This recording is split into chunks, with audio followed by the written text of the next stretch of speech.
In a statistical summary presented by the U.S. Environmental Protection Agency, an average American spends 90% or more of their time indoors. For this reason, it is vital that buildings should be well maintained and equipped with the state-of-the-art technology to ensure the health of workers, students, and residents. At first, the thought of having a clean, well-ventilated atmosphere in either a workplace or school appears to be something as assumed as the inalienable rights. However, this is a common misconception. Therefore, all public buildings under the administration of the U.S. EPA should be required to improve regulations pertaining to indoor health and safety while maintaining an eco-friendly infrastructure. To further our understanding concerning building regulations, we decided to interview some of our professors in order to gather expert opinions on current health and safety within the built environment. I chose to interview Dr. Yi-Wen Chu. She received both her master's and postdoctorate in water resources science. She also was the postdoctoral appointee at the Argonne National Laboratory. Her areas of expertise consist of environmental management and the life cycle analysis. EPA's role is to set up a standard, to organize a regulation system, to have a regulatory system that can be performed, can be achieved. And meanwhile, for the engineers, for the scientists, we try to come up with all kinds of solutions to minimize the impacts and in order to reach EPA's goal.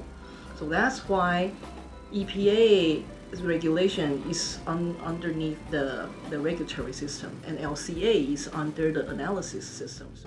When formulating standards that will benefit the environment and humans simultaneously, every aspect of a building must be brought into examination. First of all, every material must be labeled low impact using the life cycle assessment, or LCA.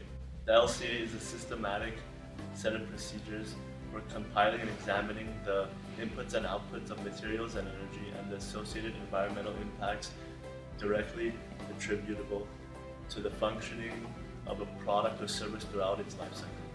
Can we propose a methodology? Can we propose alternative solutions to reduce that part of cost? Okay, so LCA, this is what LCA can contribute. Okay, we can provide a systematic analysis to identify the most critical phases, the most critical, most influential components within the systems in terms of environmental impacts, but also for in terms of the economic effects. Meredith Sadler teaches architecture at Cal Poly and is a trained architect, environmentalist, and artist. She is mainly interested in dynamic, sustainable architecture and is LEED certified. LEED is responsible for rating green buildings, homes, and neighborhoods on their design, construction, operation, and maintenance. My feeling about how the regulation came to be was that there were just, really bad conditions and a lot of lawsuits, and so it was more of a mechanism to get us from a pretty substandard space to a more acceptable space, but it certainly isn't about kind of taking normative standards and bringing them up. And so there is kind of a bit of a hole, I guess, for lack of a better term, that isn't really covered by the federal government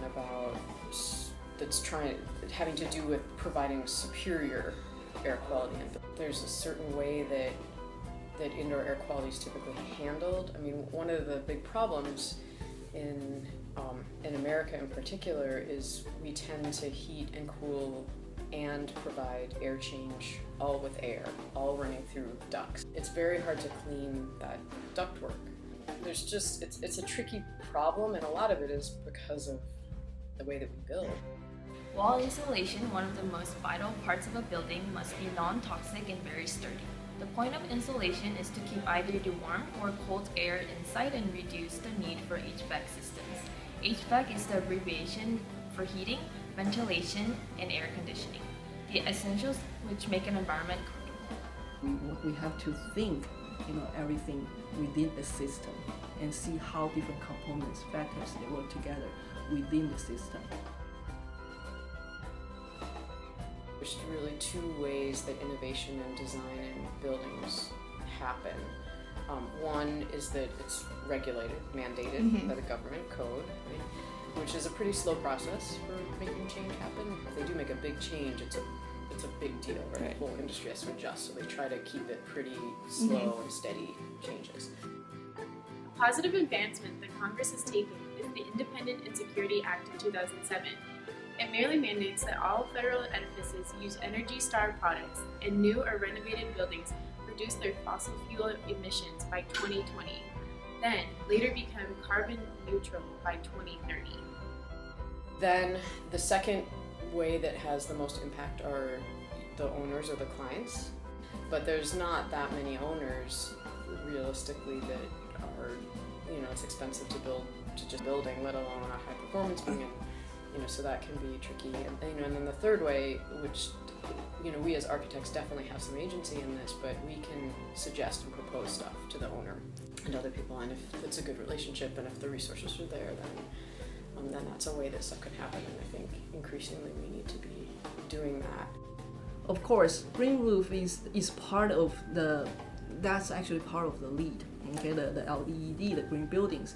A lot of green buildings they incorporate this type of design, and the green roof originally it can benefit several factors. For example, it can help reduce the inner temperature within the building, and it can by doing that, of course, we can reduce our utility bill because we can reduce the need of air conditioning, and it also can reduce the runoff within the urbanized area as well. And of course, the goal is to make sure that natural environment and built environment can live in harmony. Okay, so that's the goal of all these technology developments. We can incorporate new materials. Okay, we can incorporate different measurements, and we can incorporate different approaches, methodologies to reduce the impacts associated with the man-made environment.